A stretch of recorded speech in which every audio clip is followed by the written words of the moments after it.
Yeah, this is definitely gonna be bad if this is true, man. This is really gonna be bad. What's up, guys? Welcome back to the channel. Let's definitely get right into it. So, you know, it's funny. I just did a stream with, for DC fandom. It was like kind of like an incognito stream, just chilling with you guys. I didn't even advertise it, but if you guys are interested, it's on the channel.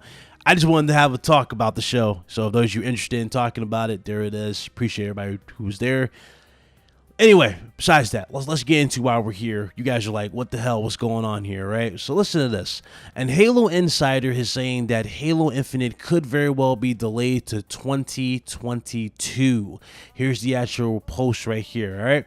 So in the fine print, he says Microsoft/343 is currently very busy with the idea of dropping Xbox One support for Halo Infinite. Even having the idea to postpone it to early 2022 is on the table. It's pretty messy up there with decisions, but they're convinced that they need to make Halo the best game yet.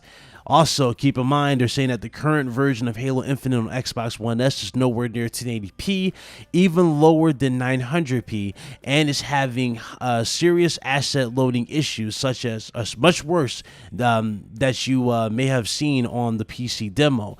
Idea is to change at the engine level how assets load, make ray tracing as default, improve/unlock some assets, improve geometry, post-processing, and add more CPU-bound interactivity. Interesting. Now, somebody asked, can a mod verify this guy? And let's put that on the screen. They actually did verify him. They said that I've chatted with Sponger, who was the guy who posted this in the past, and he said they're definitely in a position to possibly know such things. Now, if this game is delayed to 2022, I have to ask this question, and I think a lot of you are going to agree with this in droves. What killer app does Microsoft have to sell the Series X? If this is true, again, keyword if. What killer app do they really have to sell you on Xbox Series X? I'm not gonna lie, man. I can't really think of anything that they can sell you on for Series X. At this point in time, it's like, bro, if you don't have your baby, right, your big gun, your best Halo game yet, right, your biggest ambitious title, the one that sold you, the one that made you what you are at launch, and this is the one that you've been clamoring for, right? This is the one that you've been talking the most about, ray tracing support, all of that. And we have to wait to 2022 while Sony has a killer app, which is Spider-Man. I don't know what to tell you, man. And keep in mind, if you guys go back to DC fandom, a lot of the games that we saw there were running on PlayStation.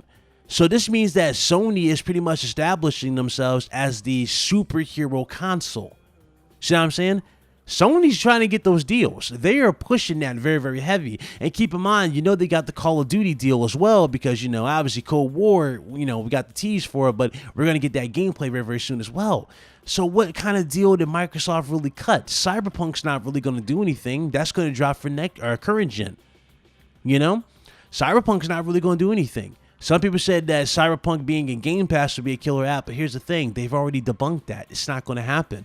A lot of people are saying like FIFA and Madden would be a big deal for Game Pass. Here's the thing. I don't think EA is going to go for that. I honestly don't. Maybe later on down the road after they got their, initial sales out the way, maybe, but not day and date. A lot of people are really expecting Game Pass to get these insane magical announcements day and date in the service. It's not going to happen. Why? Because these companies are looking for that big money. They're not going to take a simple payout and have it be on a subscription service day and date. No, they're not going to do that. Why do you think all Microsoft's doing is pushing AA games for the most part for the service? Because they need it to keep the service lucrative for them or keep the service, trending for them a bit. They need to throw games on there. That's why AA Studios was a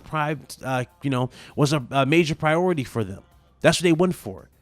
You are getting AAA games. Nobody's denying it. You are going to get AAA games for Series X, right? But the thing is, they're still prioritizing AA Studios as well. Why? Because they got to fill that subscription service. I'm telling you guys, man, if this is true, this is crucial to Xbox Series X day one. Let me tell you, man, when you have hardcore Xbox fans telling you, yeah, it was a good show, but Microsoft did nothing to sell you on a Series X, that's a problem.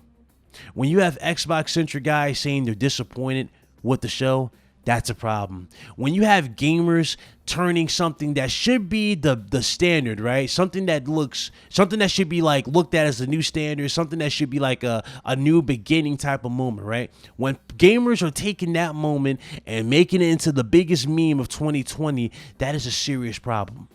There is nothing here that is screaming excitement for Xbox Series X. And I dare somebody to say there is. What is screaming excitement? If you're saying, oh, I could play with my friends, here's the thing. You can play PlayStation with your friends. You can play Nintendo Switch with your friends. You can play PC with your friends. That does nothing for me. What is that supposed to mean? Nothing.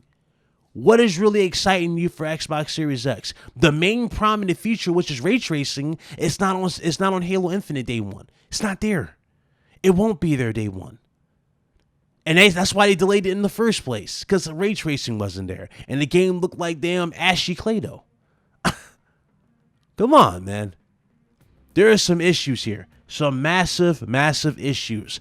And Microsoft has to address that. And if you're looking at everything here, especially the way they're talking about improving their processing and unlocking some assets. Remember how I told you guys before in that stream we talked about? Sony's on a variable clock. Microsoft's on a slot clock. Sony has different ways of using the system. Microsoft has the same, but it takes longer for Microsoft because their system is not as accessible as PlayStation 5.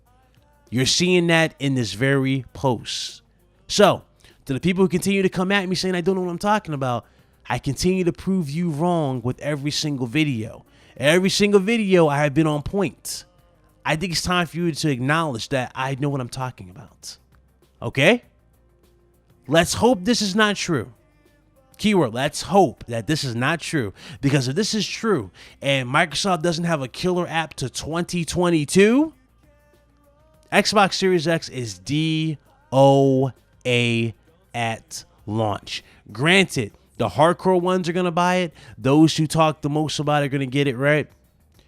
But after that small majority gets it, the casuals are going to look at the system for what it truly is.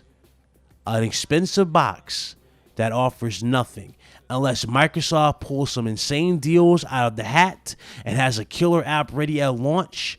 We don't know nothing. All we know is that if this is true, all we will know is that their main games are not going to drop. Their flagship title, their leader, their pillar in terms of their franchise, right, is not going to come in 2022. 2023 to 2024 is where you're going to see the other studios. You see what I'm saying? You're going to be waiting for quite some time. And nobody's hyped for that. None. That's just my opinion. Anyway, let me know what you guys think in the comment section below.